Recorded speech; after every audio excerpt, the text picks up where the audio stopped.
Okay, good evening. Good evening. Assalamu alaikum.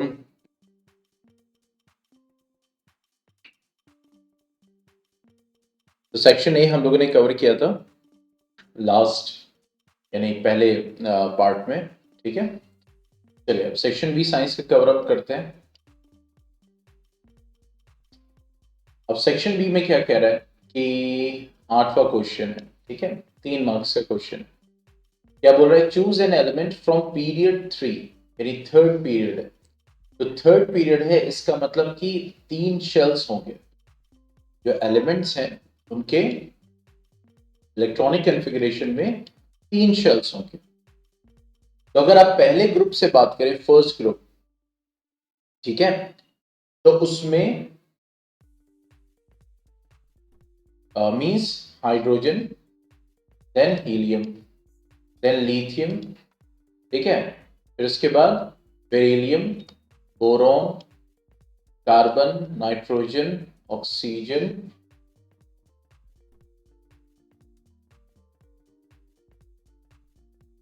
ये तो इसमें आ जाएगा फर्स्ट ग्रुप, और ये हो जाएगा हमारा 18th ग्रुप, ठीक है, हीलियम, क्योंकि नोबल गैस एकदम लास्ट ग्रुप 18th ग्रुप होता है मॉडर्न पीरियोडिक टेबल में। उसके बाद ये हो गया फर्स्ट पीरियड, ये हो जाएगा सेकेंड पीरियड, और उसके बाद हो जाएगा थर्ड पीरियड। थर्ड पीरियड मतलब 3 शेल्स, ठीक है।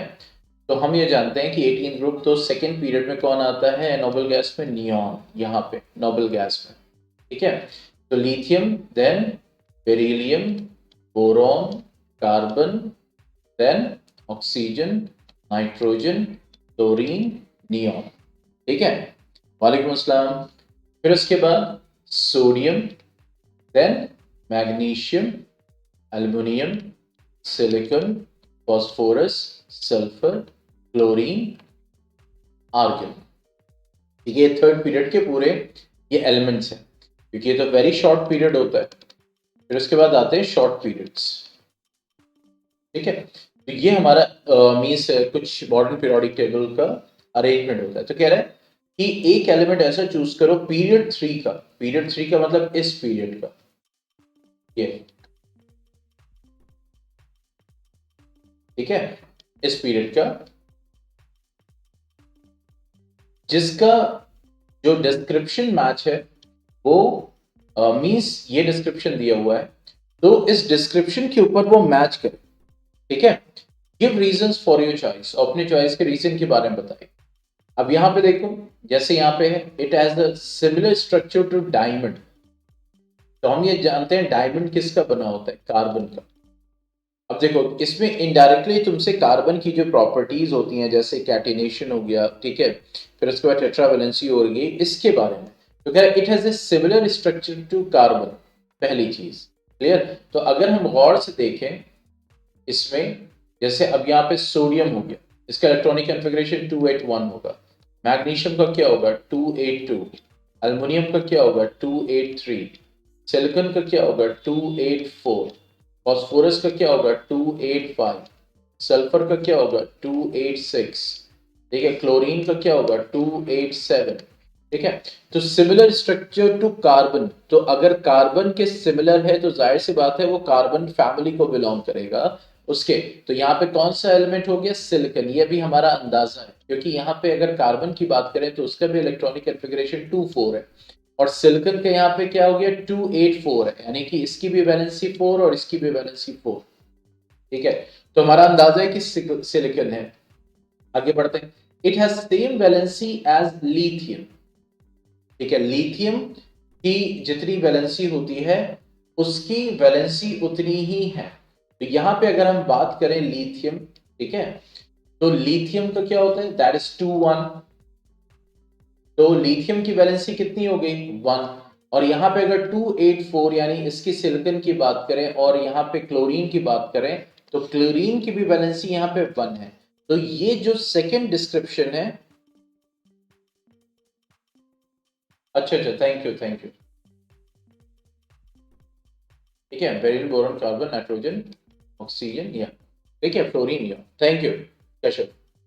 ओके, तो यहाँ पे अगर जो सेकंड डिस्क्रिप्शन है उसके हिसाब से तो क्लोरीन लग रहा है। मतलब जो सेकंड डिस्क्रिप्शन इसने दिया है कि वैलेंसी लिथियम के बराबर है, तो वैलेंसी लिथियम की भी 1 है।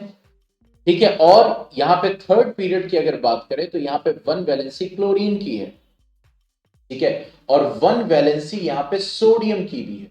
देखो इस थर्ड पीरियड में तो सेकंड डिस्क्रिप्शन के हिसाब से सोडियम भी हो सकता है वो एलिमेंट, और क्लोरीन भी हो सकता है। पहले डिस्क्रिप्शन के हिसाब से सिलिकॉन हमें लगा था। ठीक है, आगे बढ़ते। Next, it has a variable valency and is a member of the oxygen family.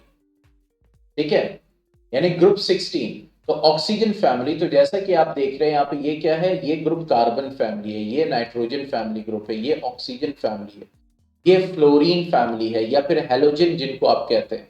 ठीक है, हेलोजन, और ये नोबल गैस है। तो कह रहे हैं इसकी वेरिएबल वैलेंसी है, और ये किसको बिलोंग करता है, किसको बिलोंग करता है, ऑक्सीजन फैमिली को बिलोंग करता है।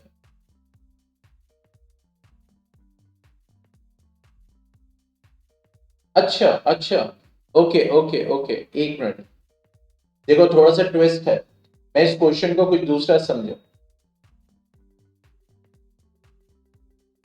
हर एक डिस्क्रिप्शन के लिए एक एलिमेंट चूज करना है थर्ड पीरियड से। क्योंकि देखो अगर हम देखें यहाँ पे, जैसे कि डिस्क्रिप्शन बोल रहा था कि डायमंड का स्ट्रक्चर मैच करता है, फिर लिथियम की वैलेंसी है, तो पॉसिबल ही नहीं है। चलो मैं क्वेश्चन ही दूसरा समझ गया। यहाँ पे ये कि इस प्रॉपर्टी से रिलेटेड एलिमेंट, वालेकुम सलाम जैद, कोई बात नहीं, इस प्रॉपर्टी से रिलेटेड एलिमेंट और इस प्रॉपर्टी से रिलेटेड एलिमेंट हमें अलग अलग बताने। तो देखो अगर it has a similar structure to diamond, तो डायमंड के सिमिलर स्ट्रक्चर के अकॉर्डिंग फिर कौन सा हो जाएगा, सिलिकॉन हो जाएगा, silicon, that will be silicon. Same valency as lithium, इसको एक बार चेक करते हैं।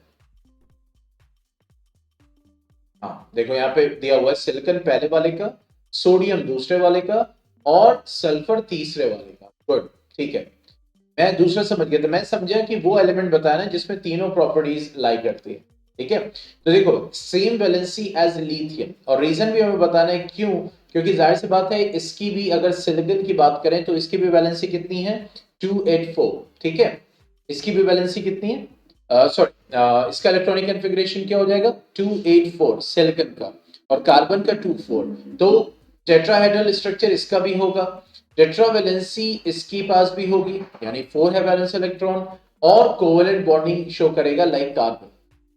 ठीक है, सेकंड आते हैं, what is the second means description, it has a same valency like lithium. अब देखो लिथियम की वैलेंसी भी 1 है। ठीक है, लिथियम की भी वैलेंसी 1 है, ये लिथियम, और सोडियम की भी वैलेंसी 1 है। ठीक है, थर्ड पीरियड की अगर हम बात करें, तो अगर आप कहेंगे सर यहाँ पे क्लोरीन की भी वैलेंसी 1 है, यस, ठीक है, क्लोरीन भी आंसर हो सकता है। लेकिन यहाँ पे अगर तुम देखोगे तो लिथियम के जस्ट नीचे सोडियम है, और वो सेम ग्रुप को बिलोंग कर रहा है। ठीक है, तो इस वजह से इसका आंसर क्या होगा, दैट इज सोडियम। देखो क्योंकि it has a 1 valence electron like lithium.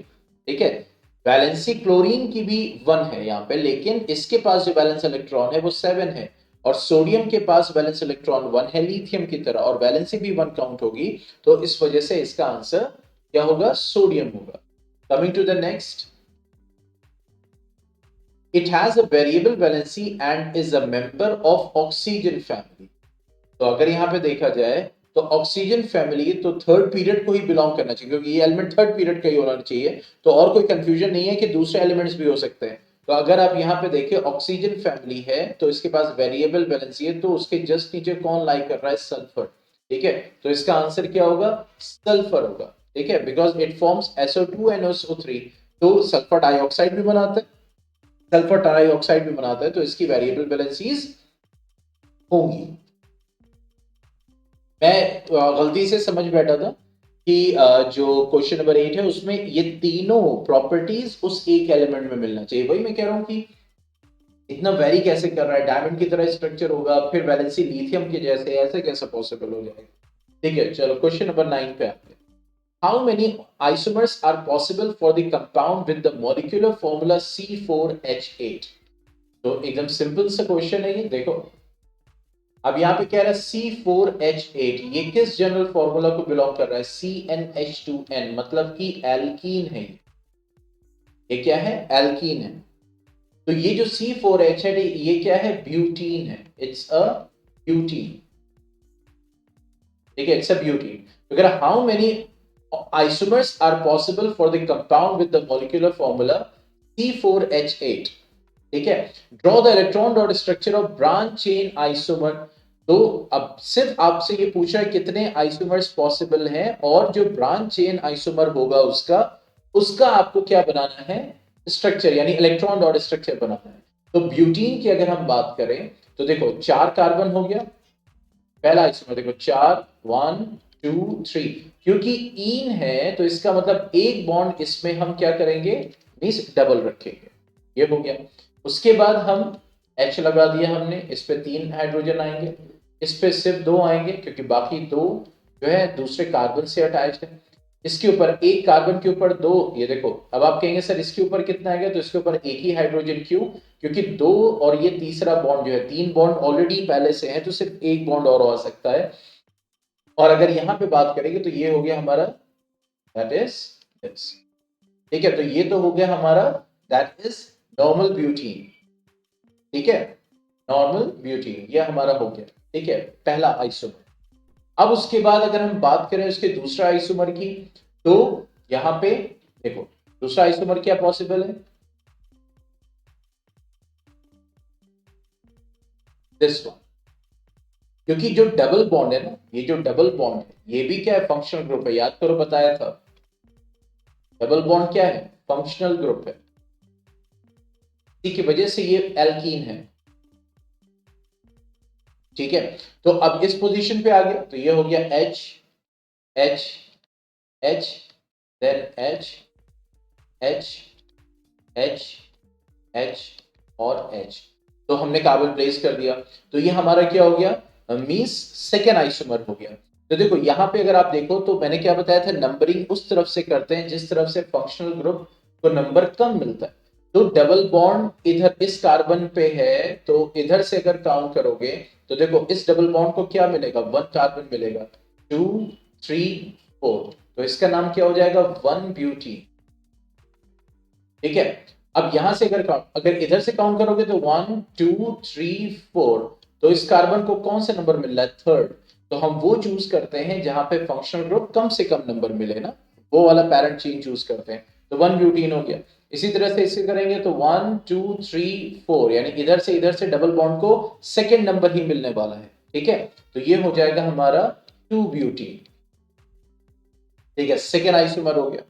अब आप कहेंगे सर और कौन से आइसोमर्स पॉसिबल है, मींस इसके अलावा, मींस यहां पे ब्यूटीन का अगर हम आइसोमर देखें, ठीक है, तो एक तो ये फर्स्ट पोजीशन पे आ गया, एक है सेकंड पोजीशन पे आ गया। अगर आप इधर कर दोगे, ठीक है, तो आपको लग रहा है कि ये थर्ड पोजीशन पे आ जाएगा, नहीं, वो थर्ड पोजीशन पे तो दिख रहा है लेकिन ऑटोमेटिकली वो 1 ब्यूटीन हो जाएगा, इट विल बी 1 ब्यूटीन, ठीक है। अगर यहां पे कंफ्यूजन हो तो तुम सिर्फ कार्बन चेन को बनाओ, देखो एक ये हो गया, ठीक है, उसके बाद एक ये हो गया, डबल बॉन्ड को कहां कहां खिसका सकते हो, ठीक है, से यहां पे खिसका सकते हैं। अगर आप डबल बॉन्ड को अब यहां कर दोगे तो ये दोनों तो सेम हो गया ना, दिख रहा है,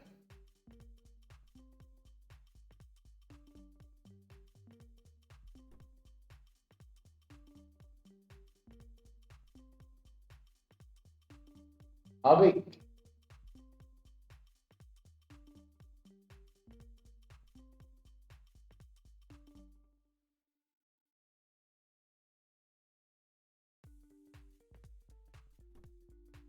ठीक है।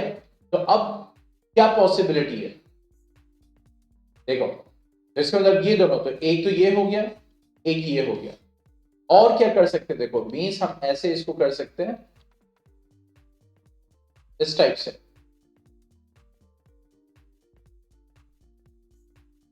क्योंकि 4 ही कार्बन रहना है। अब यहां पे ये कार्बन की पोजीशन चेंज हो सकती है, अब पैरेंट चेन लोगे तो देखो क्या हो जाएगा, it will be like this, क्योंकि इधर से भी 1 2 3 कार्बन, इधर से भी 1 2 3 कार्बन, इधर से भी 1 2 3 कार्बन, ठीक है। तो ये हमारा अगला आइसोमर हो गया,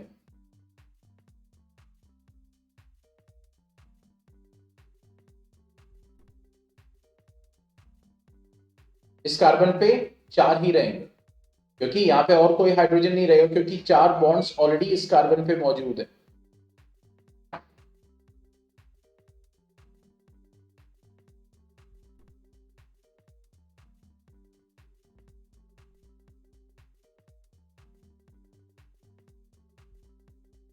ठीक है, तो देखो यहां पे अगर आप देखेंगे तो ये मिथाइल ग्रुप, ये कौन सा ग्रुप है? मिथाइल ग्रुप है। और यहां पे क्या है? डबल बॉन्ड है।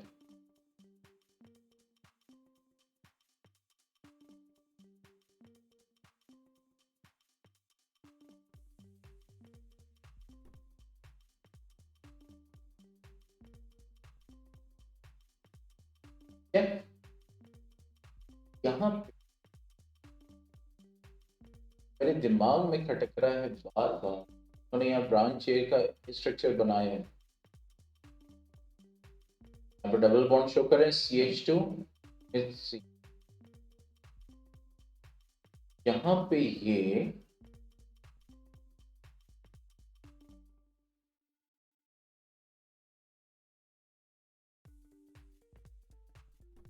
फर्स्ट कार्बन पे हो गया,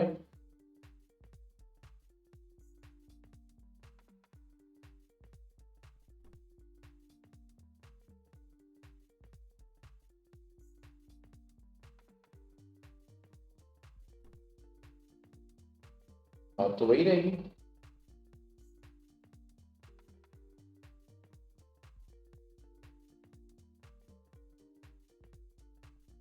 वन ब्यूटीन हो गया, कार्बन यहाँ आ गया, तो डबल बॉन्ड यहाँ आ गया, ब्रांच हो गया, और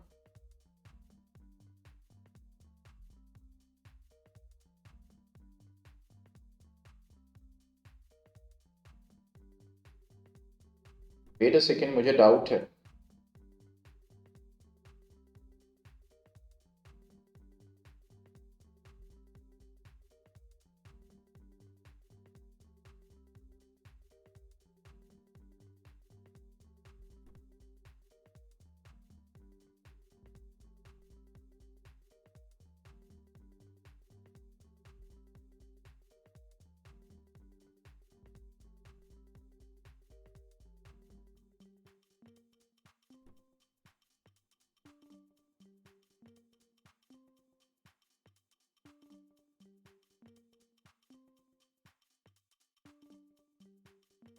ब्यूटिलीन हो गया, ठीक है, वन ब्यूटीन हो गया, टू ब्यूटीन हो गया,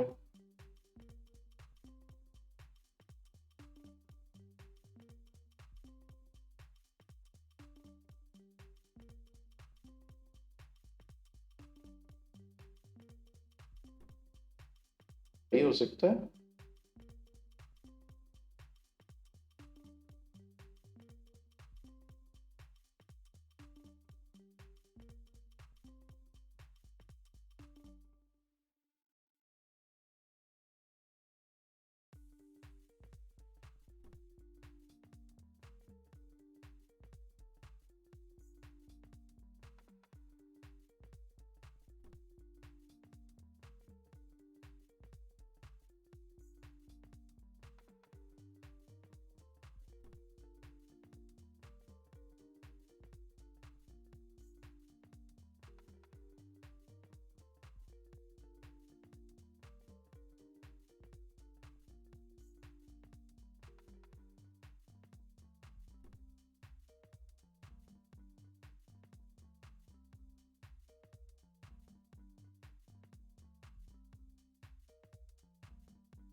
बेटा ये यहाँ पे गलत दिया है, answer is wrong, this one is 3, ये 3 है।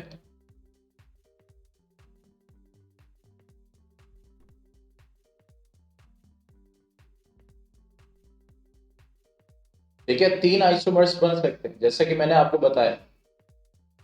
अब देखो यहाँ पे पैरेंट चेन क्या हो जाएगा, डाउट है कैसे वो 4 लिखा हुआ, मैंने कहा चलो एक बार चेक कर लेते हैं। अब ये क्या हो गया, देखो 3 कार्बन, पैरेंट चेन हो गई है तो 1 2 3, ठीक है, 3 कार्बन हो गया, तो ये हो गया प्रोपीन, क्योंकि डबल बॉन्ड है यहाँ पे। प्रोपीन। और अगर नंबरिंग करोगे तो देखो ये मिथाइल ग्रुप है, तो ये हो गया 1 2 3, या 1 2 3 दोनों तरफ से मिथाइल को सेकंड पोजीशन मिल रही है, तो इसका नाम हो जाएगा 2 मिथाइल प्रोपीन। 2 methyl propene. ठीक है, तो 1 ब्यूटीन हो गया, ये एक आइसोमर हो गया। 2 ब्यूटीन जिसमें डबल बॉन्ड हमारा सेकंड पोजीशन पे आ गया, और 2 मिथाइल प्रोपीन मींस यहां पे जो है हमने, या फिर इसको हम आइसो ब्यूटीन भी कह सकते हैं, आइसो ब्यूटीन। तो इसको करेक्ट कर लीजिए। ठीक है, यहां पे इसका आंसर 3 होगा, 4 नहीं होगा। ठीक है, अब आगे क्या बोल रहे हैं, draw the electron dot structure of branch chain isomer. तो ब्रांच चेन जो आइसोमर है उसका इलेक्ट्रॉन डॉट स्ट्रक्चर बना, मतलब ये जो ब्रांच चेन है, बस कुछ नहीं करना, जहां जहां बॉन्ड है वहां वहां आप इलेक्ट्रॉन लगा दो। तो देखो कार्बन हो गया ये, फिर यहां पे एक है, ये हो गया, फिर उसके बाद फिर यहाँ दो कार्बन, दो डबल मतलब दो डबल बॉन्ड है तो ये लगा दिया, फिर कार्बन, फिर हाइड्रोजन, ये हो गया, फिर ऐसे हाइड्रोजन, ये हो गया, फिर उसके बाद कार्बन, फिर हाइड्रोजन, फिर हाइड्रोजन, जहां जहां बॉन्ड्स हैं वहां बस हटा के दो दो डॉट्स रखते चले जाओ।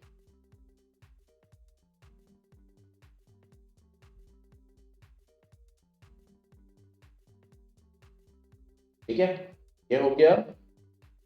देन ये पहले जो कम वाले हैं उनको पहले कवर कर लेते हैं ताकि कोई कंफ्यूजन ना हो।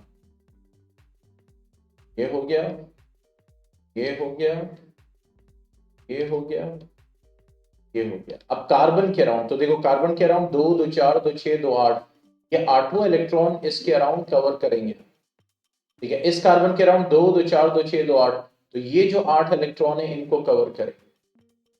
ठीक है, फिर उसके बाद इस कार्बन के अराउंड, ये जो कार्बन है दिस वन, 2 2 4 2 6 2 8, तो ये जो आठों इलेक्ट्रॉन है इसके अराउंड उसको कवर करेंगे। फिर उसके बाद इस कार्बन के अराउंड ये आठों इलेक्ट्रॉन।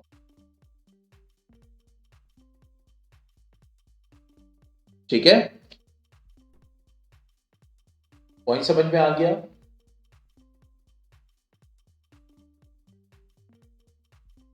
तो आइसोमर्स को अच्छे से प्रैक्टिस कर लीजिएगा, और खास करके जो मैंने एल्केन करवाए उनको।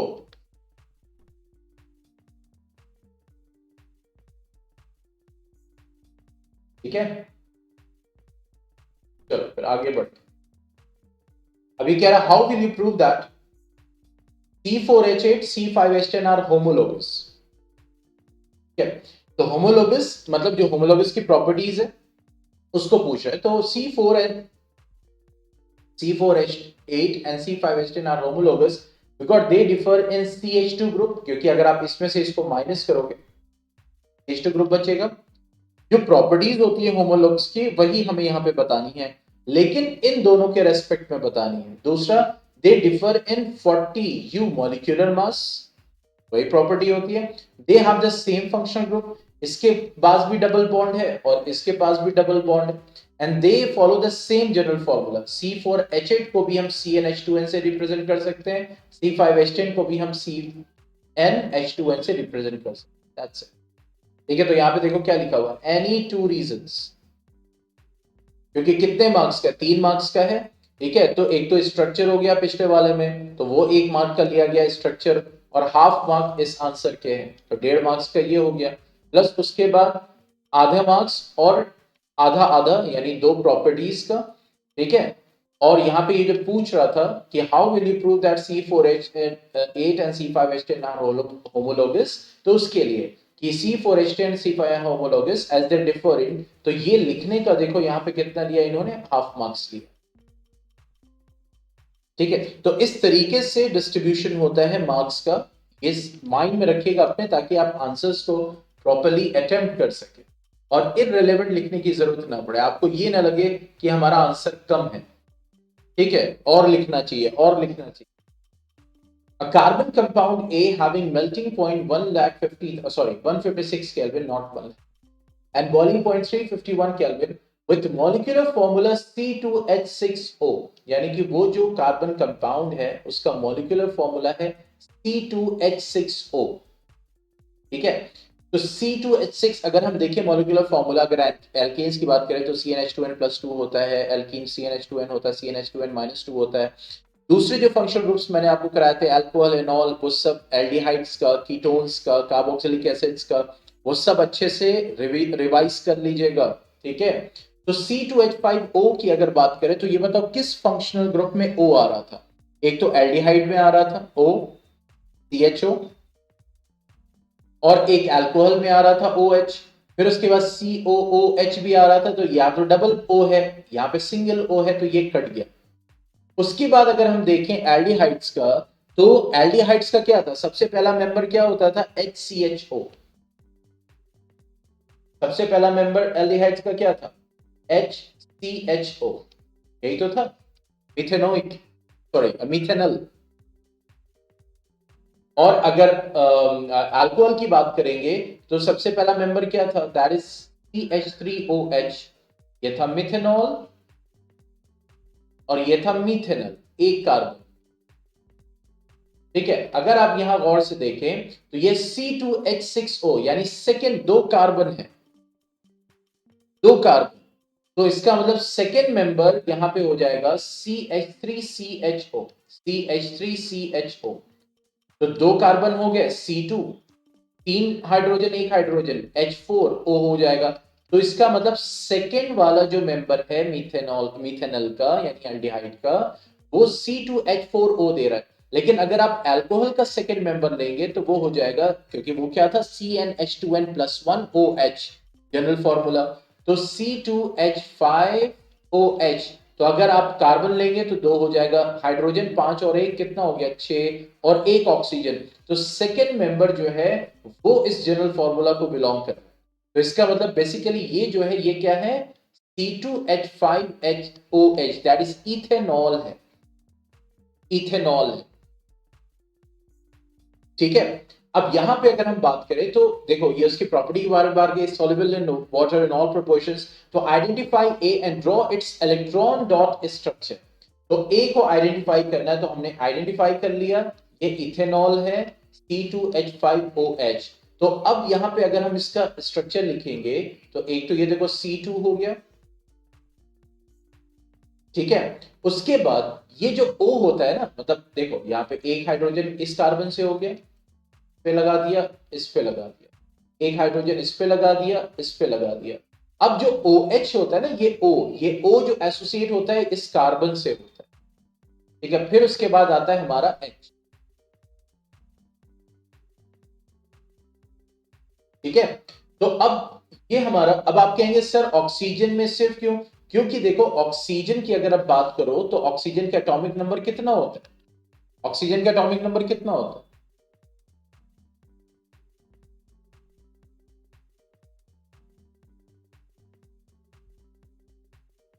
8 होता है, यानी इलेक्ट्रॉनिक कॉन्फ़िगरेशन 2 6। यानी इसके पास वैलेंस इलेक्ट्रॉन कितने हैं? 6। तो देखो दो, दो, दो चार, और दो 6। अब हाइड्रोजन जो है बॉन्ड शेयर करने के लिए एक ही इलेक्ट्रॉन को शेयर कर सकता है ना। तो एक इलेक्ट्रॉन मान लो इसका, ये जो एक इलेक्ट्रॉन है ये शेयर हो गया यहां हाइड्रोजन के साथ। ठीक है, और एक इलेक्ट्रॉन यहां शेयर हो गया कार्बन के साथ। तो ये जो बचे होते हैं लोन पेयर, वो ऐसे ही रहते हैं इसके पास। पॉइंट समझ में आया? एक इलेक्ट्रॉन हाइड्रोजन के साथ शेयर हो जाता है, एक इलेक्ट्रॉन कार्बन के साथ शेयर हो जाता है। तो देखो दो, दो चार, दो 6, दो 8, ऑक्सीजन के पास भी कितने आ गए? 8। तो ये जो लोन पेयर होते हैं, लोन पेयर ऑफ इलेक्ट्रॉन उनको कहते हैं जो शेयर नहीं होते। ठीक है, तो यहां पे अगर इसके स्ट्रक्चर की बात करें, देखो ये हो गया, तो अब ये कार्बन हो गया, ये हो गया दो इलेक्ट्रॉन कार्बन, फिर ये हो गया दो इलेक्ट्रॉन इस बॉन्ड का, फिर ये हो गया ऑक्सीजन। ऑक्सीजन के लोन पेयर आप क्रॉस से शो कर सकते हैं। ठीक है, फिर ये हो गया हाइड्रोजन, ओके, फिर हाइड्रोजन, हाइड्रोजन, हाइड्रोजन, बस बॉन्ड की जगह उसको रिप्लेस कर। अब आप कहेंगे सर आपने कैसे बना लिया, तो देखो इसका जनरल फॉर्मूला क्या होता है, CnH2n+1OH। तो ये देखो ये क्या होता है CnH2n+1, ये कहां से आया, ये आया है एल्केन से। तो इसका मतलब ये सब CnH2n मतलब अगर 2 है तो H5 हो जाएगा, तो मतलब 2 कार्बन पे 5 हाइड्रोजन, और एक जो हाइड्रोजन बचा एल्केन का, हालांकि एल्केन क्या होता है CnH2n+2, तो उसका जो एक हाइड्रोजन है उसकी जगह यही तो लग रहा है OH, वो अल्कोहल बन गया। ठीक है, तो अब यहां पे अगर देखो,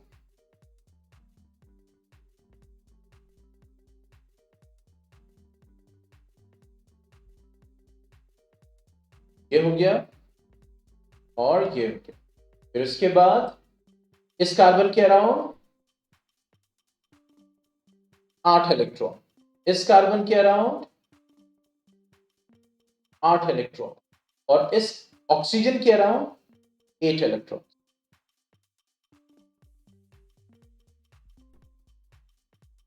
सिंपल है।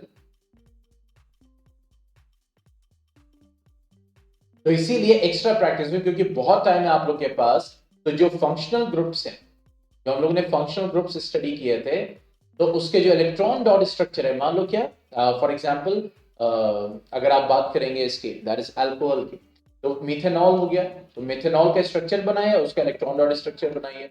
इथेनॉल हो गया, इथेनॉल का स्ट्रक्चर बनाइए, इलेक्ट्रॉन डॉट स्ट्रक्चर। प्रोपेनॉल हो गया। ठीक है, एटलीस्ट 3 3 मेंबर्स का आप प्रैक्टिस कर लीजिए, क्योंकि इलेक्ट्रॉन डॉट स्ट्रक्चर आपके कोर्स का पार्ट है, मतलब जो बनाना है। और जहां तक मेरा दिल कह रहा है, हमेशा ये रहा है कि हमेशा एल्केन से ही आया है क्वेश्चन, आइसोमर्स के लिए और इन सब के लिए। ठीक है, ये तो फर्स्ट टाइम में मैं आप कहेंगे कि ये जो क्वेश्चन है कि फंक्शनल ग्रुप के इलेक्ट्रॉन डॉट स्ट्रक्चर मिथेनॉल का और ब्यूटीन के आइसोमर्स, ये तो फर्स्ट टाइम मैं सैंपल पेपर में देख रहा हूं। हालांकि एनसीईआरटी में भी अगर आप देखेंगे तो एल्केन्स का ही है, एल्केन्स और उसके डेरिवेटिव्स, जैसे ये अल्कोहल हो गया, ये सारी चीज उसका भी सिंपल। लेकिन आप एहतियात के तौर पे इनको प्रैक्टिस कर लीजिए, कुछ नहीं, इलेक्ट्रॉन डॉट स्ट्रक्चर कैसे बनाने, सिंपल स्ट्रक्चर बनाओ ये वाला, और फिर उसका इलेक्ट्रॉन डॉट स्ट्रक्चर प्रैक्टिस कर लो। ज्यादा नहीं समझ में आ रहा है तो just go on Google, type electron dot sorry that is normal structure of methanol, methanoic acid, ethanoic acid, जैसे मैं अभी बताता हूं, तो देखो जैसे मान लो इथेनोइक एसिड हो, ठीक है, ethanoic acid means it will be having COOH as a function group.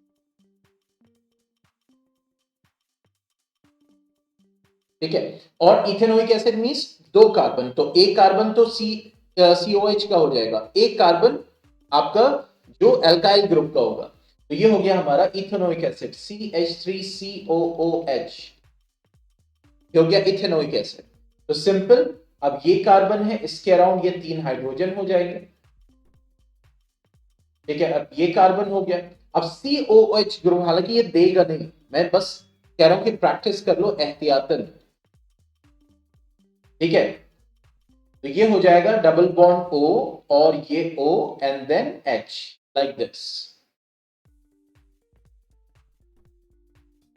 ठीक है, इसके ऊपर आ जाएंगे हमारे यहां पे ये 2 लोन पेयर ऑफ इलेक्ट्रॉन, ये खाली वाले। ठीक है, और यहां पे आ जाएंगे, देखो अगर इस ऑक्सीजन की बात करोगे तो ये 2 और ये 2। ठीक है, तो ये हमारा हो जाएगा हाइड्रोजन, फिर हाइड्रोजन, फिर हाइड्रोजन, इस ऑक्सीजन का ये पूरा ले लेगा ऐसे, इस ऑक्सीजन का ये 8 इलेक्ट्रॉन हो जाएंगे, ये हाइड्रोजन का हो जाएगा, ये 8 कार्बन के हो जाएंगे, और ये 8 कार्बन के हो जाएंगे।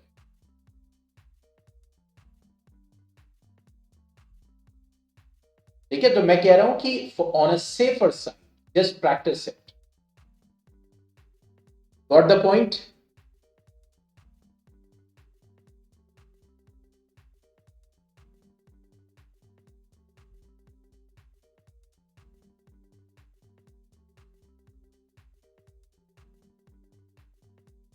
अब आगे क्या बोल रहा है, give the molecular formulae of any two homologous of ए।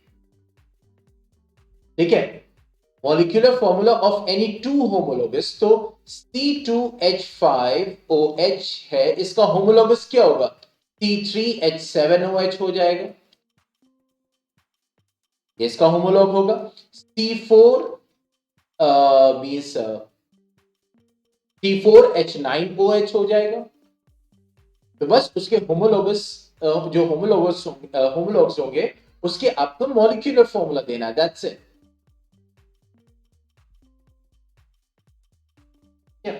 अब आते हैं क्वेश्चन नंबर 10 पे।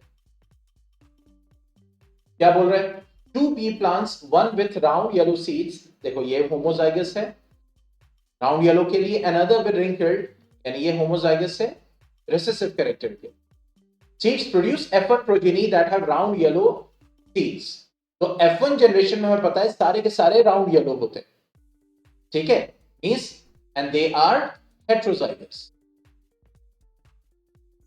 ठीक है, अब आगे क्या बोल रहा है, when F1 plants are self pollinated, यानी जब F1 जनरेशन में क्रॉसिंग होती है, which new combinations of character is expected in F2 progeny, तो कौन से नए कॉम्बिनेशन एक्सपेक्टेड होते हैं, तो आप जानते हैं राउंड येलो तो पहले से है, ग्रीन रिंकल्ड पहले से है, तो नया जो कॉम्बिनेशन बनता है वो क्या होता है, राउंड रिंकल्ड का और ग्रीन ग्रीन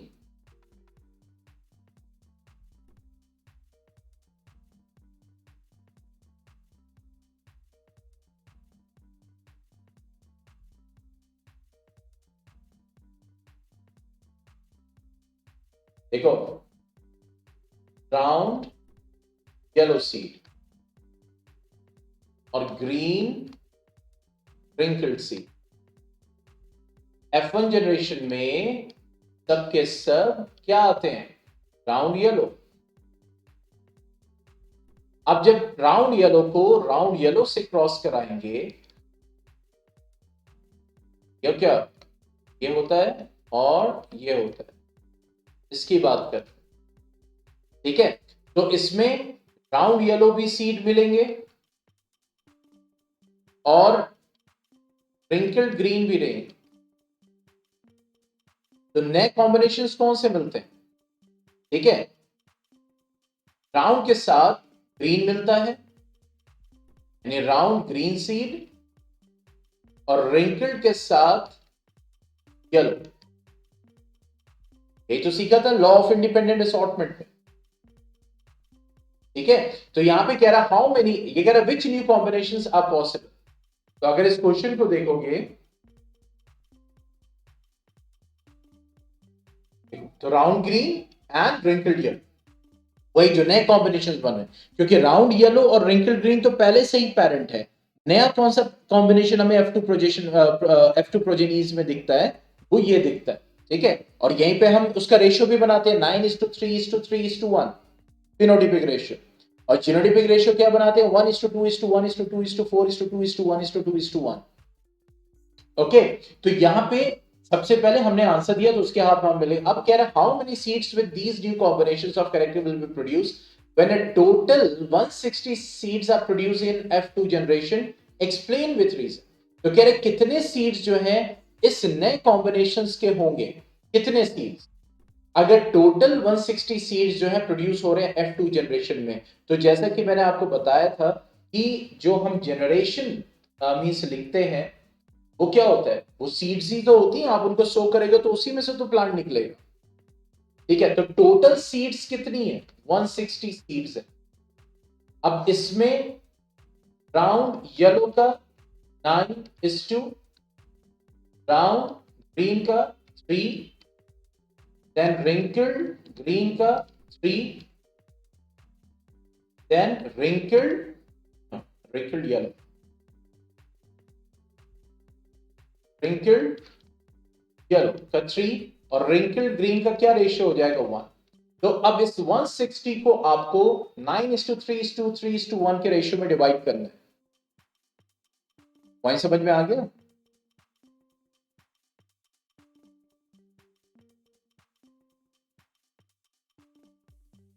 अगर ऐसे देखो तो कितना हो जाएगा 16x, इज इक्वल टू, यानी 9 3 12 3 16x इज इक्वल टू 160, यानी x की वैल्यू कितनी आ गई 10। तो इसका मतलब ये कितना होगा 3x यानी 30 सीड्स, और ये कितना होगा 3x यानी कितना हो गया 30 सीड्स, सिंपल मैथ्स। तो 160 सीड्स में फिजान, ये डाई हाइब्रिड क्रॉस का फिनोटाइपिक रेशियो है। प्लीज अब ये मत पूछो ये रेशियो कहां से मिला सर, फिनोटाइपिक रेशियो, ठीक है। तो कह रहा है new combination are produce because of the independent, देखो रीजन हमें बताना है, तो देखो independent inheritance of seed shape and seed colour trait, क्योंकि हमने पढ़ा था law of independent assortment means जो कैरेक्टर्स हैं वो इंडिपेंडेंटली असॉर्ट कर रहे हैं, एक जीन का इन्फ्लुएंस दूसरे जीन पे नहीं है। इसी वजह से राउंड येलो, राउंड येलो है पेरेंट का, रिंकल ग्रीन है पेरेंट का, लेकिन राउंड के साथ ग्रीन मिलता है, यानी राउंड के साथ हमें ग्रीन मिलता है। ये तभी एक्सप्रेस कर पाया क्योंकि ये इंडिपेंडेंटली असॉर्ट कर रहा है, ये डिपेंडेंट नहीं है, ठीक है। तो यहां पे जो हमें यूज करना था स्टेटमेंट या फ्रेज, वो ये यूज करना।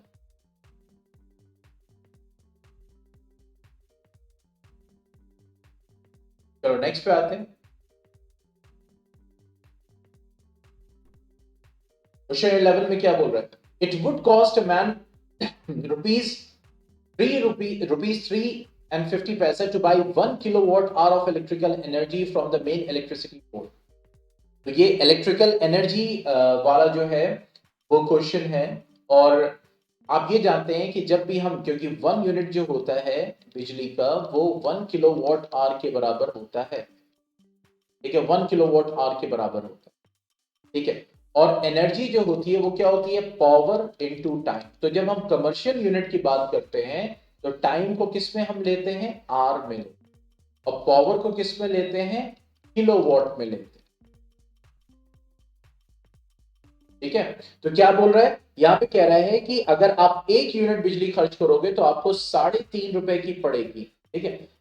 His generator has a maximum power of 2 kilowatt, यानी 2 किलोवाट का मैक्सिमम पावर है उसके जनरेटर का।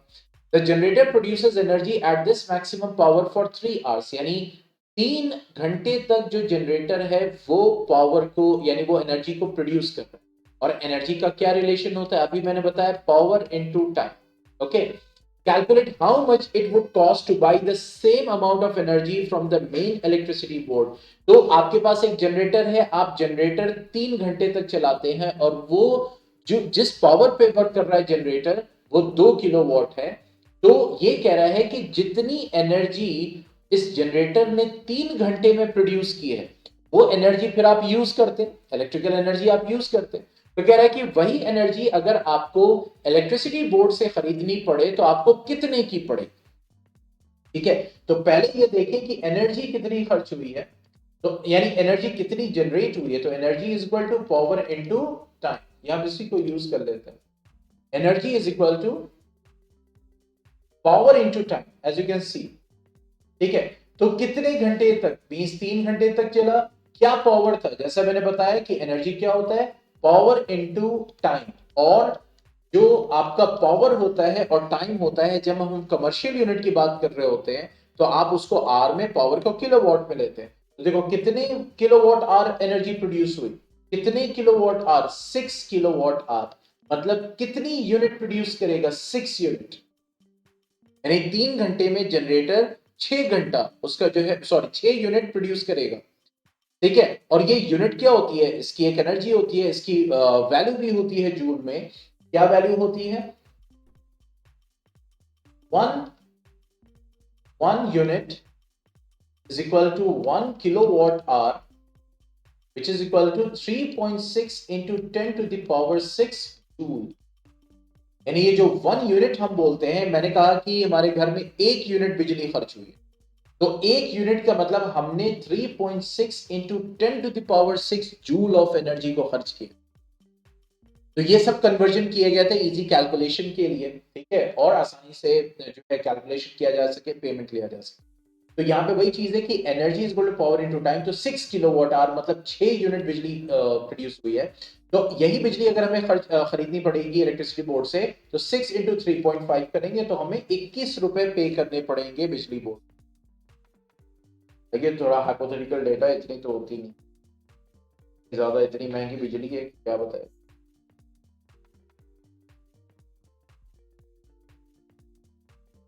ठीक है,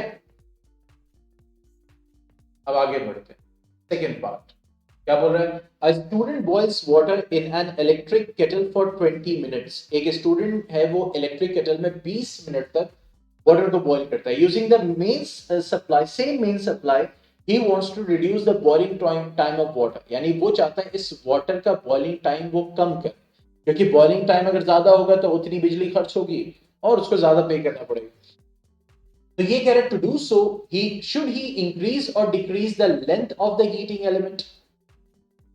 ठीक है, अच्छा ये भी है, बॉइलिंग टाइम कम करेगा मतलब जल्दी से बॉईल हो जाए, फिर उसके बाद जो है वो यू कैन चाय जल्दी बन जाएगी, ये सारी चीजें। तो दो तरीका है, मतलब तरीका क्या है उसको, मींस बॉइलिंग मींस आप ज्यादा हीट प्रोड्यूस करो, यानी हीट प्रोवाइड करो उसको। ठीक है, तो कह रहा है कि ही शुड इंक्रीज और decrease the length of the heating element, यानी 20 मिनट्स। ठीक है, 20 मिनट में बॉईल होता है, सेम मेन सप्लाई, सबकी वोल्टेज सेम है। wants to reduce the boiling time, यानी कि हीट ज्यादा हो कम टाइम में। Power is equal to what, E. Time कम लगना है तो इसका मतलब एनर्जी को ज्यादा करना पड़े, पावर बढ़ेगी। ठीक है, to do so should he increase और डिक्रीज।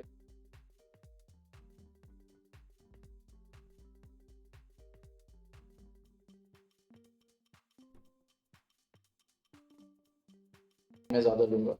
देखो यहाँ पे जो हम समझ रहे थे अभी कि 20 मिनट्स में बॉईल कर रहे हैं, ठीक है, लेकिन बॉइलिंग टाइम को कम करना है। बॉइलिंग टाइम कम मतलब हीट कम टाइम में ज्यादा होनी चाहिए। तो कम टाइम में हीट तब ज्यादा होगी जब करंट का फ्लो बढ़ेगा, यानी करंट ज्यादा आया। तो देखो यहाँ पे H is directly proportional to I square RT। तो करंट फ्लो बढ़ेगा तभी हीटिंग जो है वो बढ़ेगी, और ये तब होगा जब रेजिस्टेंस हमें क्या करना पड़ेगा, कम करना पड़ेगा। क्योंकि कम रेजिस्टेंस करेंगे तो करंट फ्लो बढ़ जाएगा, यानी रेजिस्टेंस कम मिलेगा करंट को, तो करंट की वैल्यू बढ़ेगी, और करंट की वैल्यू बढ़ेगी तो क्या बढ़ेगा, पावर बढ़ेगा। V is equal to V square by R, यानी रेजिस्टेंस कम होगा तो पावर बढ़ेगी। ठीक है, और जब पावर बढ़ेगी तो वही पानी 20 मिनट से कम में जो है वो बॉयल हो जाएगा। हाँ ठीक है, वैलिड रीजन, सही है। क्योंकि अगर हम लेंथ बढ़ा देंगे, क्योंकि यहां पे दूसरी चीज है, लेंथ बढ़ाएंगे तो रेजिस्टेंस बढ़ेगा, और अगर रेजिस्टेंस बढ़ जाएगा तो करंट फ्लो क्या हो जाएगा, I, V equal to I R होता है।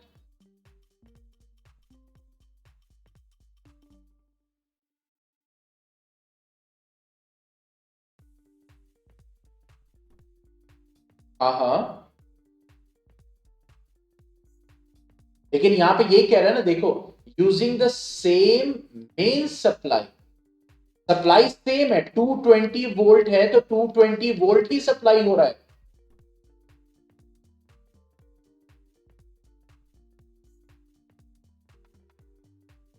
हाँ तो वही तो है, रेजिस्टेंस कब घटेगा, जब ये एलिमेंट है इसका आप लेंथ इंक्रीज कर दोगे तो रेजिस्टेंस तो और मिल जाएगा ना।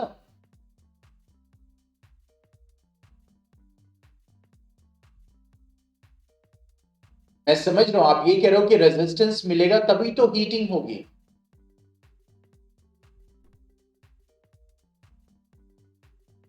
रेजिस्टेंस बढ़ेगा तभी हीटिंग होगी, और लेंथ आप बढ़ा दोगे तो रेजिस्टेंस और होगा, यानी मैक्सिमम जो इलेक्ट्रिकल एनर्जी है वो हीट की तरफ जाएगी।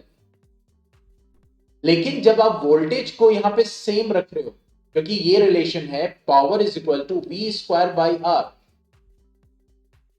तो वोल्टेज यहां पे सेम है, यानी V स्क्वायर जो है वो P इंटू आर हो जाएगा। तो इसका मतलब इस रिलेशन से रेजिस्टेंस अगर बढ़ाओगे तो पावर कम हो जाएगी, बैलेंस करना पड़ेगा ना, क्योंकि V स्क्वायर की वैल्यू तो सेम आनी है। मान लो ये 10 है, 10 इज 2 इंटू 5 है मान लो, तो अगर आप इसको 2 कर दोगे तो इसको 5 करना पड़ेगा ना, मतलब अगर रेजिस्टेंस कम करोगे तो पावर को बढ़ना पड़ेगा, क्योंकि यहां पे ये रिजल्ट 10 ही आना है। इस चीज को दिमाग में रखो। बहुत ही लॉजिकल और बहुत ही कॉन्सेप्चुअल क्वेश्चन पूछा है इन्होंने, क्योंकि यहां पे वोल्टेज देखो, using the same main supply, voltage same है, वोल्टेज में कोई वेरिएशन नहीं हो रहा।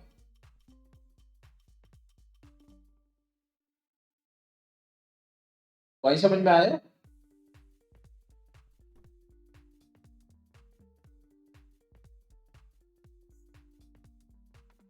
और किसी को कोई कंफ्यूजन?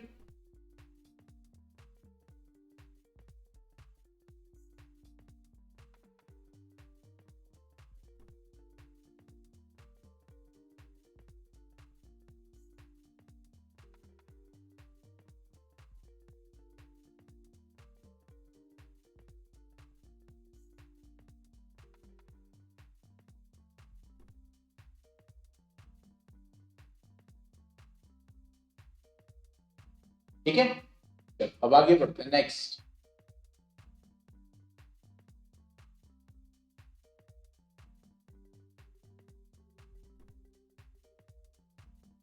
इसी तरह इसका एक और जो है एग्जाम्पल होता है, मैं आपको बताऊं।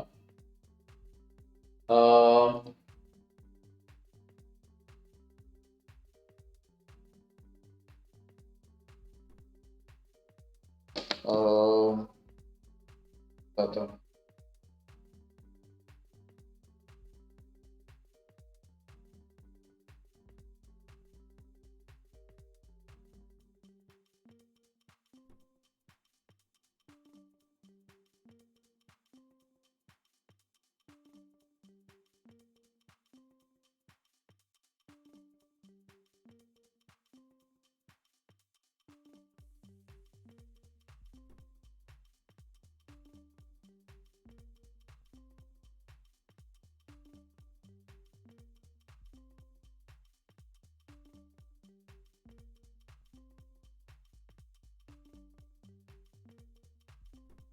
एक और इसी तरह से लॉजिक था, देखो अभी माइंड में नहीं आ रहा। मीन्स जो इलेक्ट्रिकल सप्लाई होती है दूर दराज, मतलब एक जगह से दूसरी जगह जो होता है,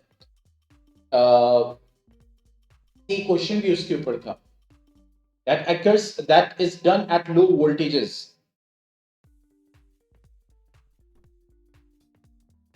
ठीक है, वो अभी वो क्वेश्चन फ्रेम नहीं हो रहा माइंड में, अगर हो गया तो मैं उसको बता दूं। ठीक है, चलिए कमिंग टू क्वेश्चन नंबर 12। ये क्या बोल रहा है? In the above circuit if the current reading in the ammeter A is 2A। ये कह रहा है कि जो ऊपर सर्किट दी हुई है, जैसे कि आप यहाँ पे देख रहे हैं, ये एमीटर है हमारा, ठीक है, तो इसमें जो रीडिंग आ रही है वो 2A आ रही है, तो कह रहा है what will be the value of R1, यानी इसकी वैल्यू क्या हो। तो देखो ये जो एमीटर में रीडिंग आ रही है ये सर्किट की, और जब मैंने आपको बताया था कि किसी एक पर्टिकुलर रेजिस्टर की वैल्यू निकालनी है, ठीक है, तो हमें यह पता होना चाहिए कि उस रेजिस्टर पे कितना वोल्टेज है, उस रेजिस्टर पे कितना करंट फ्लो कर रहा है। ठीक है, और दूसरा तरीका मैंने क्या बताया था कि जब हम किसी वैल्यू, जैसे सर्किट में कितना करंट फ्लो कर रहा है, सर्किट में क्या वोल्टेज है, यानी सर्किट का, तो सब कुछ वो रेजिस्टेंस की वैल्यू, वोल्टेज की वैल्यू, करंट की वैल्यू हम टोटल सर्किट की निकालते। तो यहां पे ये कह रहा है कि जैसे आप जैसे रेजिस्टर को देखें तो करंट फ्लो करेगा, यानी करंट किधर जाएगा, इलेक्ट्रॉन तो निगेटिव टू पॉजिटिव, करंट ऐसे मूव करेगा, तो इधर से करंट निकल रहा है, और करंट अब आगे जाके दो डायरेक्शन में, यानी देखिए दो डायरेक्शन में डिवाइड हो गया। ठीक है, दो डायरेक्शन डिवाइड हो गया, तो यहां पे डिवीजन हो रहा है, इसका मतलब ये जो है दिस वन, ये इसको समझिए। ठीक है, यहां पे डिवीजन हो गया, तो इसका मतलब अब ये वाला करंट जब आगे जाएगा तो यहां पे फिर डिवीजन हो जाएगा। तो इस जगह पे डिवीजन हो रहा है, तो इसका मतलब ये हो गया कि ये और ये रेजिस्टर जो है ये पैरेलल में, ठीक है। और यहां पे भी आप देखें, यहां पे करंट जा रहा है, तो इस वाले में करंट आ रहा है और इसमें यहां पे इस जंक्शन पे डिस्ट्रीब्यूट हुआ है, तो इसका मतलब ये वाला और ये वाला भी किस में है, पैरेलल में, ठीक है, क्लियर। तो इसका मतलब ये और ये आपस में पैरेलल में है और ये आपस में पैरेलल, मतलब ये तीनों पैरेलल में, तो ये तीनों पैरेलल में मिलके एक रेजिस्टेंस की वैल्यू देंगे। इस अगर आप इसको दोबारा बनाएंगे यहां पे ऐसे, ये हो गया 6 ओम, ये हो जाएगा 6 ओम, और ये तीनों मिलके एक रेजिस्टेंस की वैल्यू दे रहे होंगे, मान लो कोई भी वैल्यू दे रहे हैं, मान लो आर दे रहे, ठीक है। अब जो है ये वाला ये वाला ये वाला ये तीनों रेजिस्टर सीरीज में, क्योंकि जो करंट यहां पे फ्लो कर रहा है वो इस रेजिस्टर से जा रहा होगा, हालांकि ये रेजिस्टर, ये जो करंट इसमें जा रहा है ये तीन जगह डिस्ट्रीब्यूट हो रहा है, 1 2 3, तो ये ओवरऑल वैल्यू हमने निकाल ली। तो अब ये और इन तीनों का कॉम्बिनेशन ये और ये वाला, अब ये तीनों सीरीज में होंगे, ठीक है। तो जैसे कि यहां पे आप देख रहे हैं,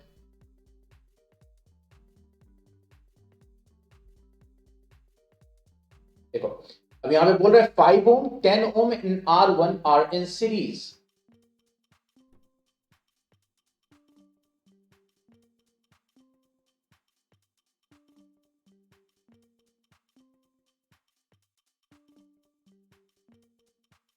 है भैया, सही बात है, बड़ी गड़बड़ी है, वाकई वाकई। देखो यहां पे ये सॉल्व कर रहे हैं 1/RP और यहां पे लिख रहे हैं सीरीज, अब क्या कहा जाए इसको, आप तो इतना तो अब जानते हैं ना कि अगर 5 10 R1 सीरीज में है तो कैसे लिखोगे आप, वेस्टर्न सीरीज क्या होगा, 5 + 10 + R1, यही तो हो जाएगा डायरेक्ट, यानी R1 + 15, और जब पैरेलल होगा तब आप जाके ऐसे सॉल्व करोगे ना, 1/5 + 1/10 + 1/R1, यस और नो।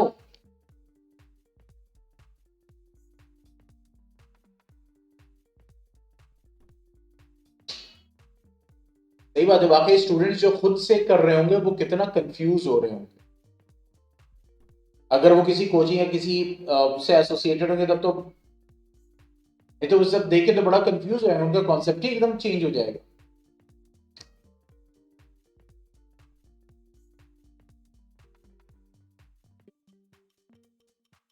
चलो हम लोग करते हैं, तो बहरहाल, तो यहाँ पे ये मैं बता रहा हूं कि ये क्या होगा, पैरेलल होगा,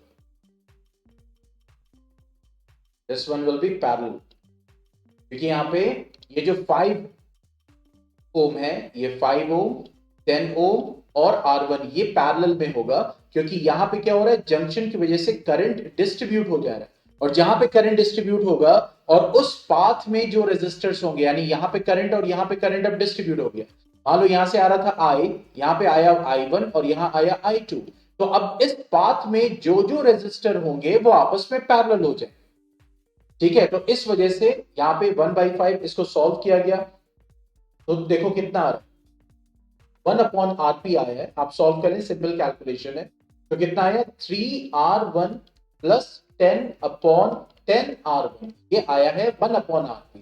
तो रेजिस्टेंस क्या हो जाएगा यहाँ पे, पैरेलल, इसका रिवर्स हो जाएगा, इसी को रिवर्स कर देंगे, क्या आ जाएगा, ठीक है।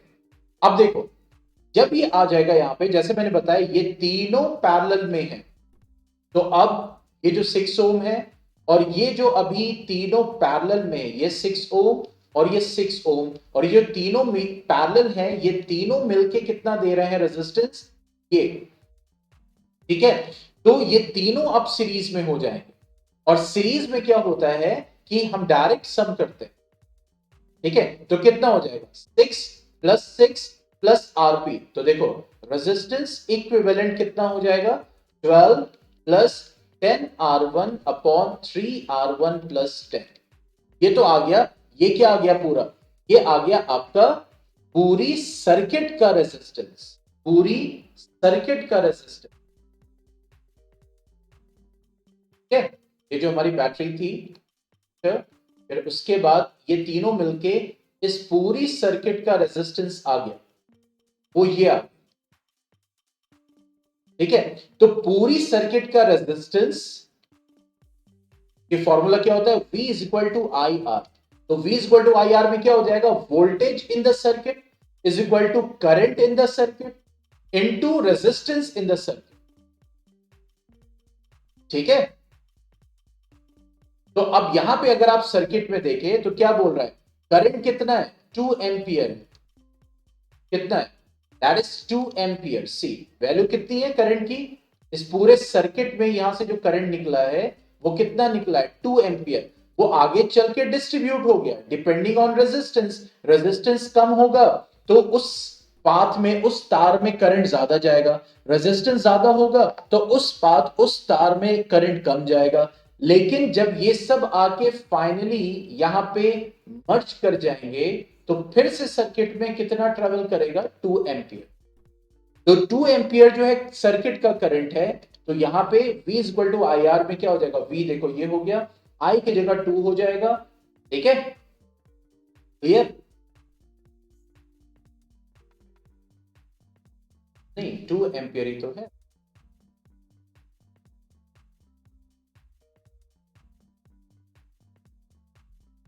यस, ठीक है, तो V is equal to I R जो हो जाएगा, तो वोल्टेज कितना दिया हुआ है, 30 वोल्ट, करंट कितना दिया हुआ है, 2, और रेजिस्टेंस यानी ये रेजिस्टेंस जो है वो क्या हो गया, पूरे सर्किट का रेजिस्टेंस है।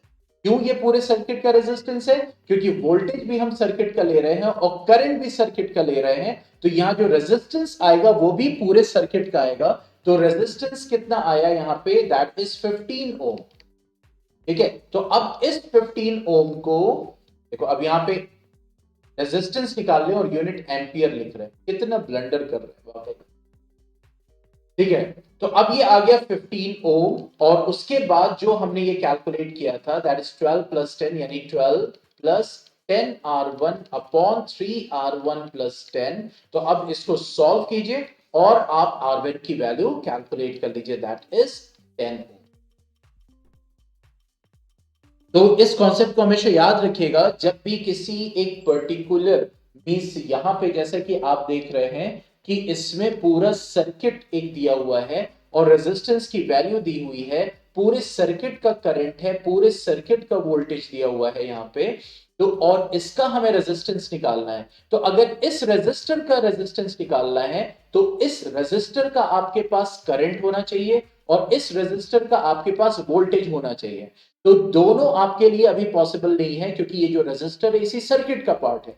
तो ना आपको ये वैल्यू पता है ना आपको ये वैल्यू पता है। तो क्या तरीका है, तो दूसरा ये तरीका है कि हम पूरे सर्किट का रेजिस्टेंस निकाल लें और फिर उसके बाद उसके वैल्यू से कैलकुलेट कर ले, तो हमें रेजिस्टेंस की वैल्यू मिल जाएगी। कॉन्सेप्ट समझ में आया।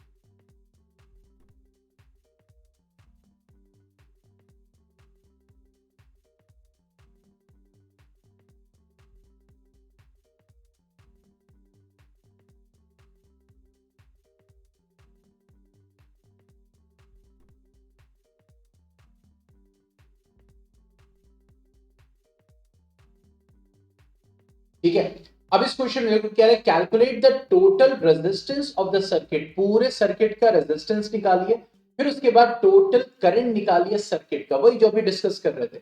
वोल्टेज यहां पे दिया हुआ है, अब जरा गौर से देखो, अब मान लो यहां से करंट निकलता है, मान लो करंट निकलता है आई, यहां पे भी आई, यहां पे जैसे ही पहुंचा अब वो दो पार्ट्स में डिवाइड हो गया इस जगह पे, यहां पे आया मान लो I1 और यहां पे आया मान लो I2, तो यहां से भी क्रॉस करेगा I2 इधर से, और इस वाले रेजिस्टर से क्या क्रॉस करेगा I1, और अभी ये सिंगल पाथ ही है तो इस वाले रेजिस्टर से भी क्या क्रॉस करेगा I1। तो देखो इस रेजिस्टर और इस रेजिस्टर से सेम करंट फ्लो कर रहा है, तो इसका मतलब R3 और R4 यहां पे सीरीज में है। पॉइंट समझ में आया? क्योंकि उन दोनों रेजिस्टर से सेम करंट फ्लो कर रहा है, इसका मतलब दोनों सीरीज में। अब ये I1 यहां से निकल के आ रहा है, यहां पे पहुंचा I1, और इस जॉइंट पे फिर से दोनों मिल जाएंगे और इस सर्किट में I फ्लो करेगा।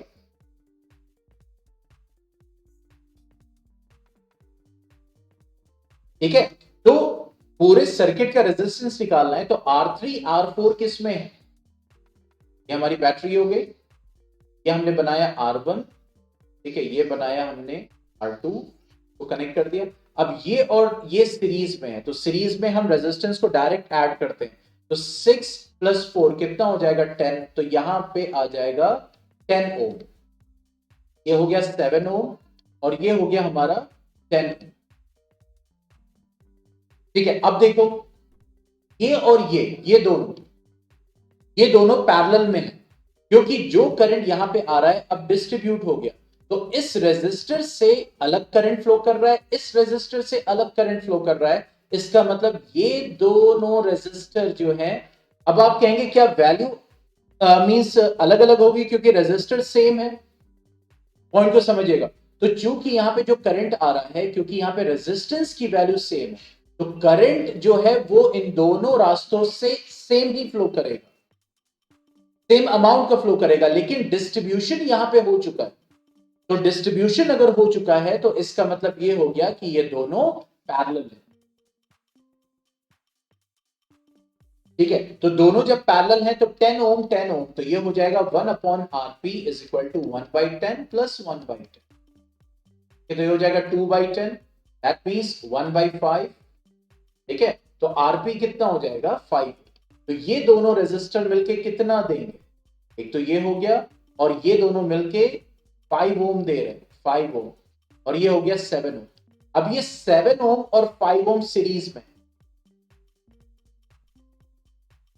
R1 R2, yes, direct series में नहीं है, ये कॉम्बिनेशन सीरीज में।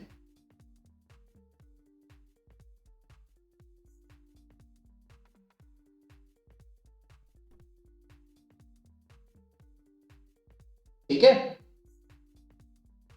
डायरेक्ट मतलब ये आ गया ना। देखो अब इस रेजिस्टर के बाद डायरेक्ट ये रेजिस्टर है, लेकिन ये जो रेजिस्टेंस की वैल्यू आ रही है ये इस कॉम्बिनेशन की वैल्यू आ रही है। तो हम ये नहीं कहेंगे कि यहां पे R1 R2 सीरीज में,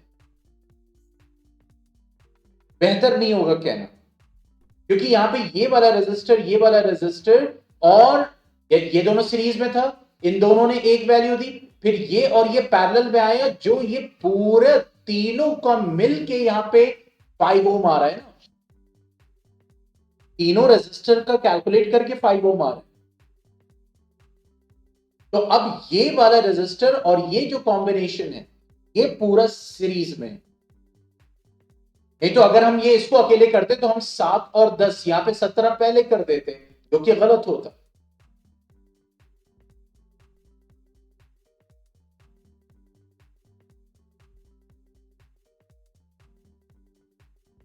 ठीक है, अब 7 × 5 = 12, तो कितना हो गया 12 ओम, यानी कि टोटल रेजिस्टेंस क्या आ गया, टोटल रेजिस्टेंस आ गया पूरी सर्किट का 12 ओम। क्या आ गया हमने कैलकुलेट किया। वोल्टेज कितना दिया हुआ है 24 वोल्ट, तो V is equal to I R है। करंट अब निकालना है तो ये हो जाएगा V/R, तो वोल्टेज हो जाएगा 24 और रेजिस्टेंस क्या हो जाएगा 12, तो 12 2 24, यानी करंट कितना फ्लो कर रहा है 2 एम्पियर।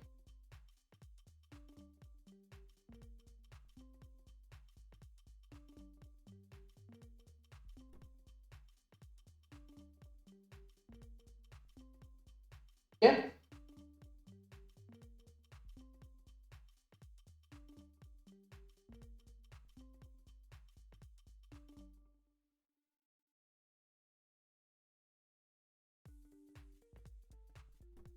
अब आते हैं क्वेश्चन नंबर 13 पे, क्या बोल रहा है, gas A found in the upper layers of the atmosphere is a deadly poison. एक गैस ए है जो एक डेडली पॉइजन है। अब देखो आवर एनवायरनमेंट का क्वेश्चन है, हमने यही पढ़ा है, मींस एक तो ओजोन के बारे में पढ़ा है, बस वहीं पे दिमाग जाना चाहिए उसी के आसपास। But it is essential for living beings. The amount of the gas started declining sharply in 1980s। एक और हिंट मिल गया। तो अगर आइडेंटिफाई गैस ए तो ओजोन है। How it is formed at higher levels of the atmosphere, तो कैसे form होती है, जो मैंने आपको बताया, जो रिएक्शन मींस समझा के बताया था, वही चीज यहाँ पे मेंशन करनी है। देखो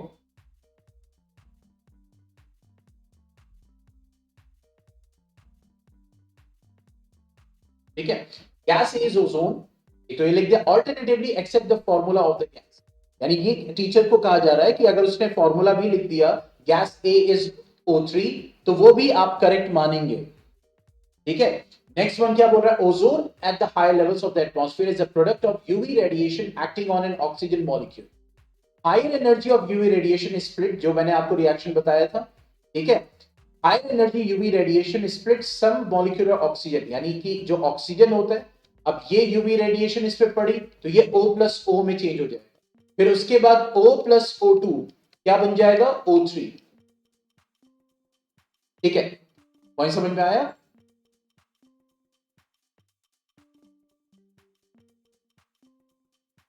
ठीक है, यानी O, ये जो ऑक्सीजन है यूवी रेडिएशन की वजह से O प्लस O में चेंज हो गया।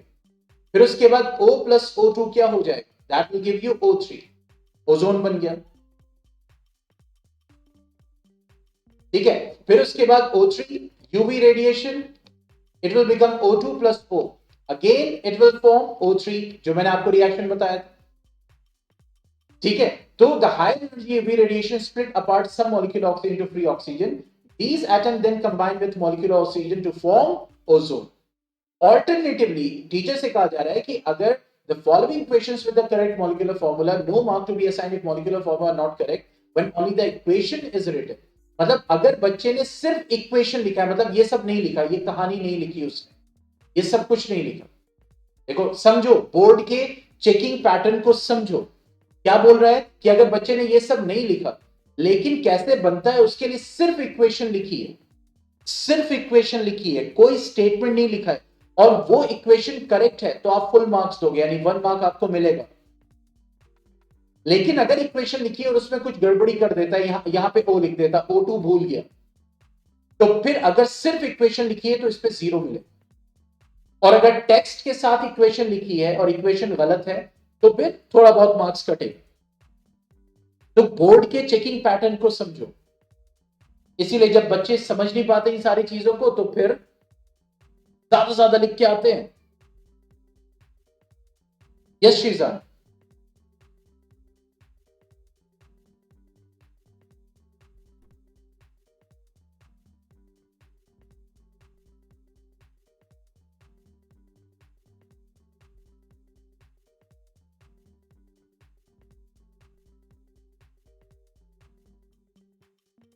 यस शीजान।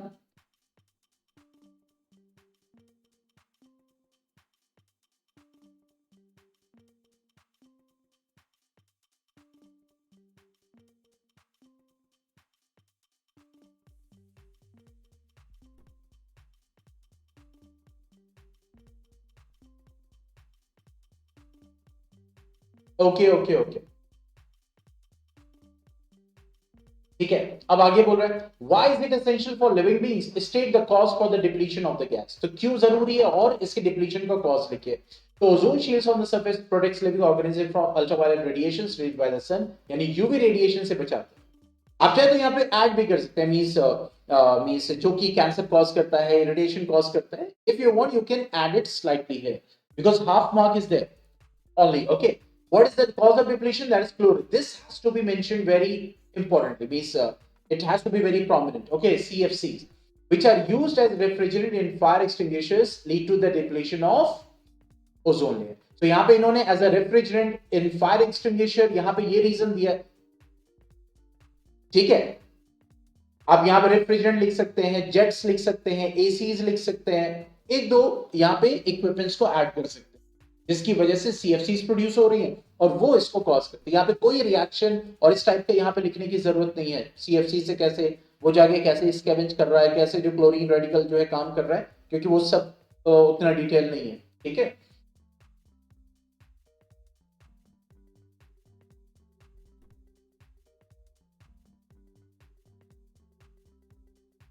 यहां पे आते हैं क्वेश्चन नंबर 14, क्या बोल रहे हैं, Sahil performed an experiment to study the inheritance pattern of genes, he cross tall T plants with small t, यानी मोनोहाइब्रिड क्रॉस किया उसने, and obtain all tall plants in F1 generation. अब साहिल यानी मेंडल की जगह इन्होंने साहिल कर दिया, ठीक है।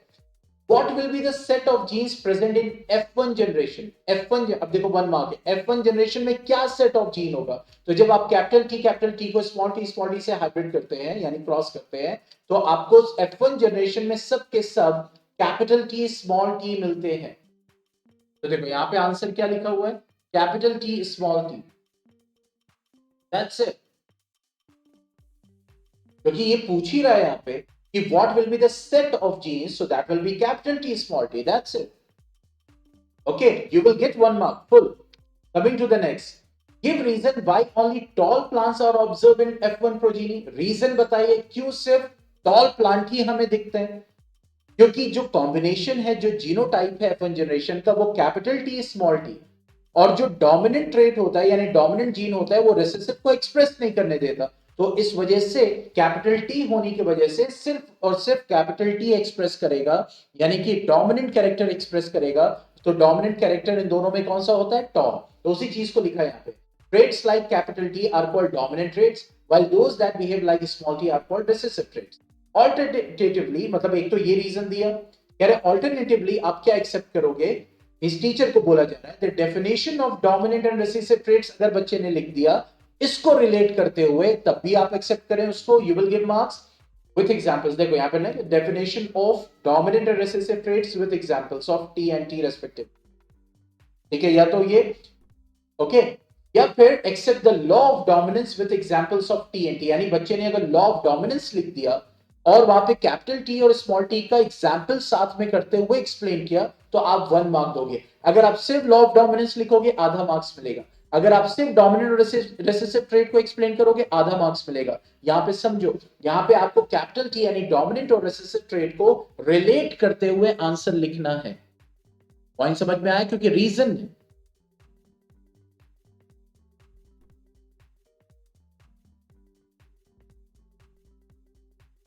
अब आगे क्या बोल रहा है, ये कह रहा है when F1 plants are self pollinated, तो कैपिटल टी और स्मॉल टी जब क्रॉस होता है तो F1 जनरेशन में कैपिटल टी मिलता है। फिर जब capital T small T cross होते हैं तो F2 जनरेशन में हमें कैपिटल टी भी मिलता है, कैपिटल टी स्मॉल टी भी मिलता है, स्मॉल टी भी मिलता है, और जो फिनोटाइपिक रेशियो आता है वो 1:2:1 का आता है, ठीक है। अब इसी पे बेस्ड ये थर्ड पार्ट है, टी पार्ट आपका क्या बोल रहा है, when F1 plants are self pollinated, मतलब ये a total of 800 plants are produced, यहां पे ये सीड्स को भी बोल सकते हैं, तो बात वही है, यानी 800 सीड्स या 800 प्लांट्स प्रोड्यूस हुए। How many these would be toll, कितने टॉल होंगे, मीडियम हाइट और short plants, give the genotype of F2 generation, ठीक है, यानी जीनोटाइप जो है वो आपको दे रहा है।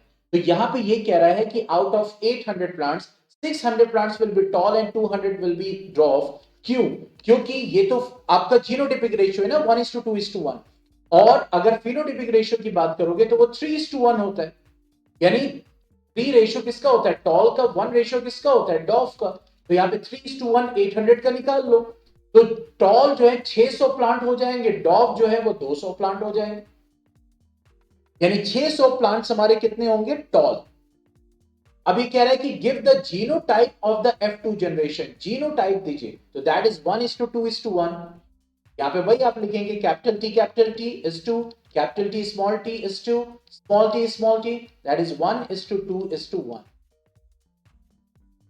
कैसे निकलेगा, अरे 3:1 है, इज इक्वल टू कितना है, 800 प्लांट है ना, क्या हो जाएगा 3x plus x equal to 800, 4x equal to 800। Ratio वाले कैसे क्वेश्चन सॉल्व होते हैं, x की वैल्यू 200 आ गई, तो इसका मतलब टॉल 3x होगा, 600, डॉफ x होगा, that means 200।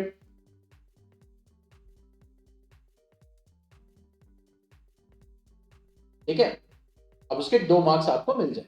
Coming to next, when F1 plants were cross pollinated with plants having TT genes।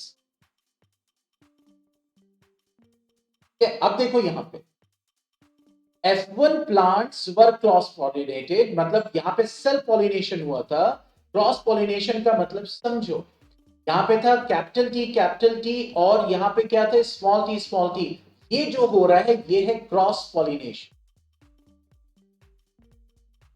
और F1 जनरेशन में मिला था हमें क्या, कैपिटल टी स्मॉल टी।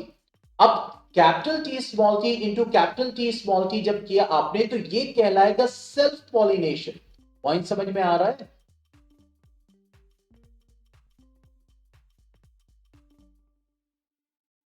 क्योंकि सेम प्लांट और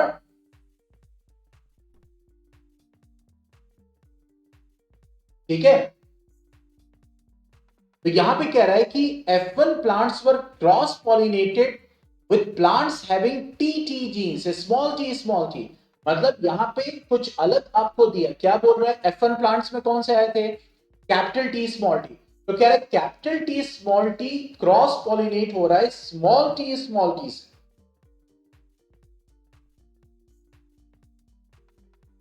तो कितने प्लांट्स निकल के, कितने प्लांट्स निकल के, 800 प्लांट्स। टोटल प्लांट्स कितने, 800। तो अगर आप इसका यूनिट स्क्वायर बनाओगे तो इसके गैमीट क्या होंगे, कैपिटल टी और स्मॉल टी। इसके क्या होगा, स्मॉल टी। यहां पर रखा कैपिटल टी स्मॉल टी, यहां रखा स्मॉल टी।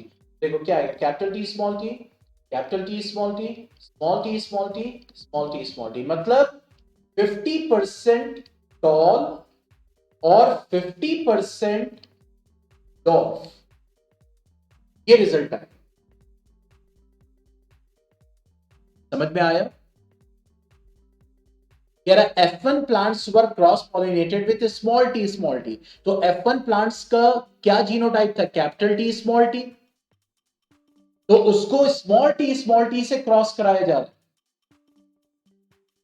तो जब आपने प्यूरिड स्क्वायर बनाया तो देखो 50% टॉल एंड 50% डॉफ।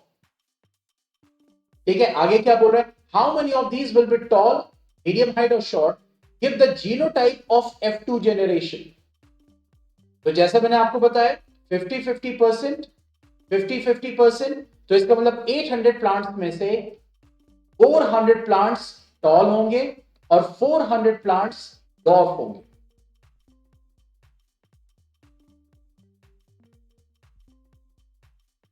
ठीक है,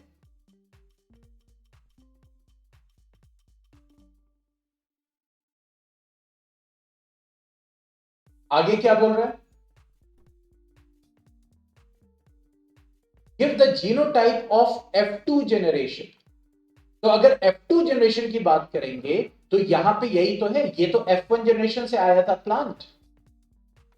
ये जो प्लांट था ये F1 जनरेशन का था और फिर इसको क्रॉस कराया तो ये F2 जनरेशन है। तो F2 जनरेशन का अगर आप रेशियो लोगे तो capital T is to small t क्या हो जाएगा, 1:1।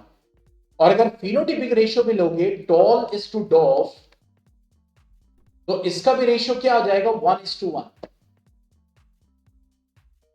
क्योंकि टॉल भी 50% है, डॉल भी 50% है, तो 1:1 रेशियो है।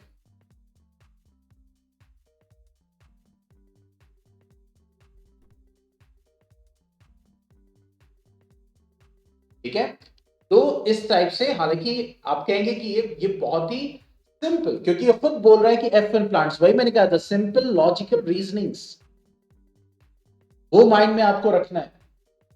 अब आगे क्या बोल रहे हैं, Ansari sir was demonstrating an experiment in his class with the setup as shown below. यानी एक स्प्रिंग है और उससे एक मैग्नेट लटका हुआ है, फिर उसके बाद एक कॉइल है, स्टेशनरी कॉइल है, यानी कॉइल रुकी हुई है गैल्वेनोमीटर 0 पे, और ये मूविंग मैग्नेट, जाहिर बात स्प्रिंग है तो जो मैग्नेट है वो मींस अप एंड डाउन करेगा, ऐसे ऐसे, यानी एक मूवमेंट होगा।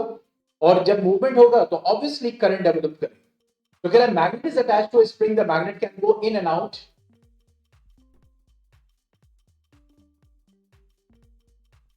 Okay, of the stationary coil, he lifted the magnet and release it to make oscillate, यानी उसने उठाया मैग्नेट को और फिर छोड़ दिया। तो अब मैग्नेट को क्या हो रहा है, अब ऑसिलेट कर रहा है, मींस कॉइल के अंदर जा रहा है फिर कॉइल से बाहर आता है, ठीक है।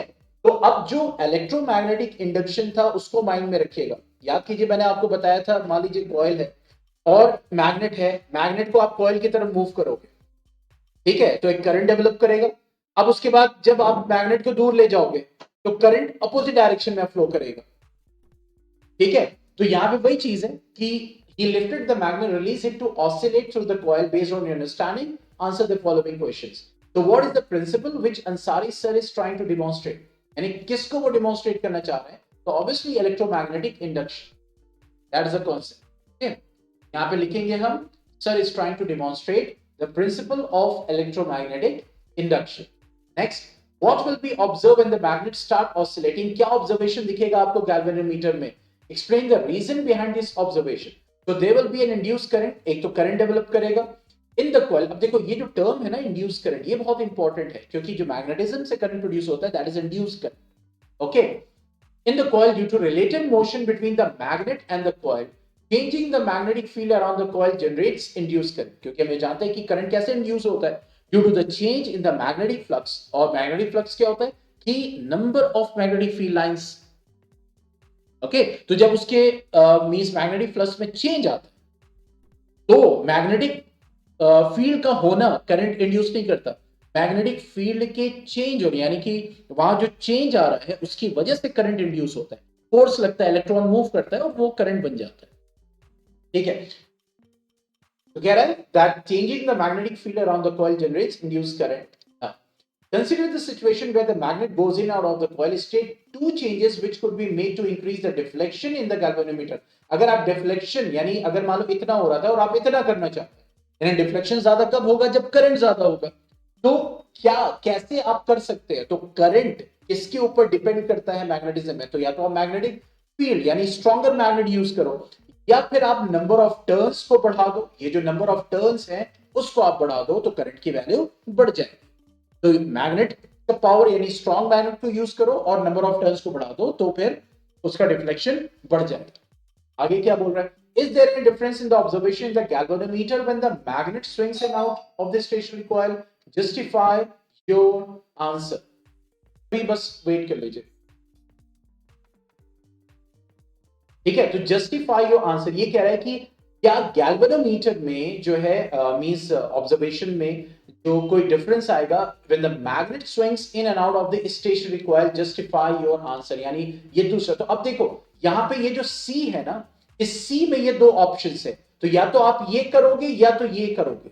अगर आप दोनों कर दोगे तो जो आप पहले अटेम्प्ट करोगे उसको एज्यूम किया जाएगा, उसको माना जाएगा, चाहे वो गलत हो चाहे सही। तो कह रहा है when the magnet moves into the coil the emitter shows the momentary deflection towards one side, say left. When the magnet moves out the coil, the emitter shows a momentary deflection. Okay.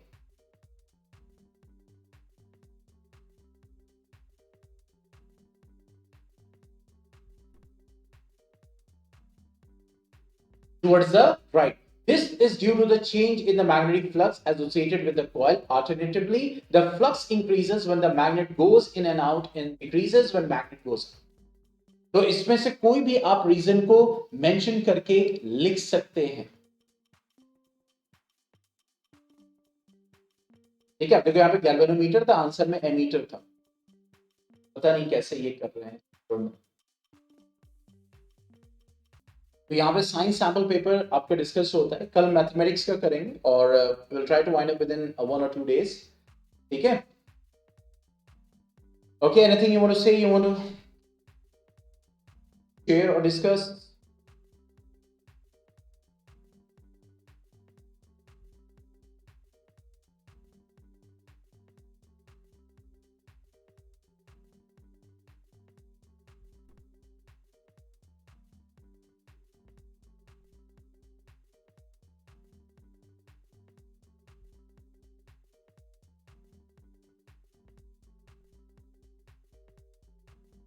Okay, then stay home.